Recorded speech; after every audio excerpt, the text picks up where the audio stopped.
O líder indígena Ailton Krenak chama atenção para o fato de um governo recente em nossa história ter desconsiderado que somos uma diversidade, de que nosso Brasil é constituído de pluralidades. Inclusive, a lei que organiza a educação nacional, nossa LDB, de 1996, saída da pena do saudoso antropólogo e parlamentar Darcy Ribeiro, traz em seu artigo 2º os princípios que regeriam a educação, dentre os quais encontramos a consideração à diversidade étnico-racial e o respeito à diversidade humana, linguística, cultural e identitária das pessoas surdas, surdo-cegas e com deficiência auditiva. Então, dentro de uma sociedade caracterizada pela mestiçagem, como sustentou o sociólogo Gilberto Freire no início do século XX e outros pesquisadores,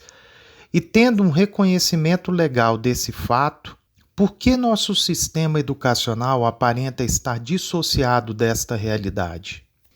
O Brasil é miscigenado, logo a educação deve estimular e valorizar cada cultura e suas peculiaridades. Novamente fazemos menção à Lei de Diretrizes e Bases da Educação Nacional, que ao tratar do ensino de artes e história, por exemplo, determina que se deve trabalhar as contribuições das diferentes culturas e etnias para a formação do povo brasileiro e as expressões artísticas regionais eivadas de influências de culturas africana, indígena, cigana e outras que constituem nosso vasto repertório.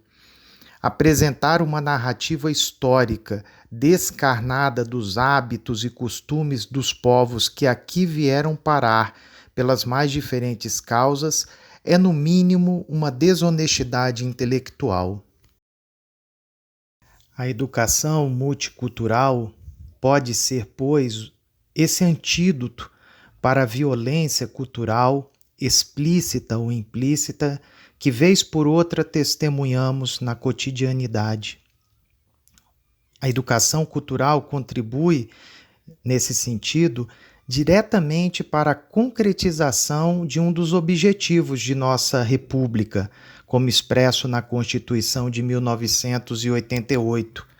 promover o bem de todos, sem preconceitos de cor, origem, idade, sexo e quaisquer outras formas de discriminação. Como afirma Bruno Santos em seu artigo O Multiculturalismo na Educação, estabelecer uma educação multicultural significa romper com os modelos estabelecidos pela educação tradicional europeia,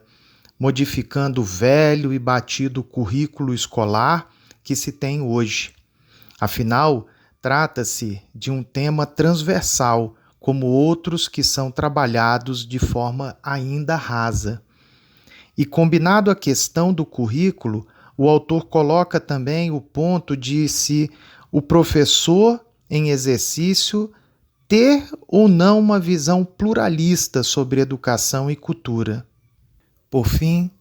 a exemplo do que temos visto ocorrer com a educação ambiental em nosso país, sendo trabalhada de modo episódico apenas em datas alusivas ao meio ambiente e de uma perspectiva teórica cognitiva, a educação multicultural necessita de ser experienciada, vivenciada e não meramente trabalhada en passant em aulas de geografia e história, quando se alude aos costumes de um povo, muitas vezes para justificar, numa atitude reducionista e equivocada, fatos de sua história. É o que Pérez Gomes, em texto de Maria Vera Candal, chama de cultura experiencial, aquela adquirida individualmente pelo educando através da experiência nos intercâmbios com seu meio. Como defende o professor Charbel El-Hani, as escolas deveriam se constituir em zonas de contato cultural, onde os diferentes se encontram, em que a fricção conceito trabalhado pela antropóloga Anna Tsing,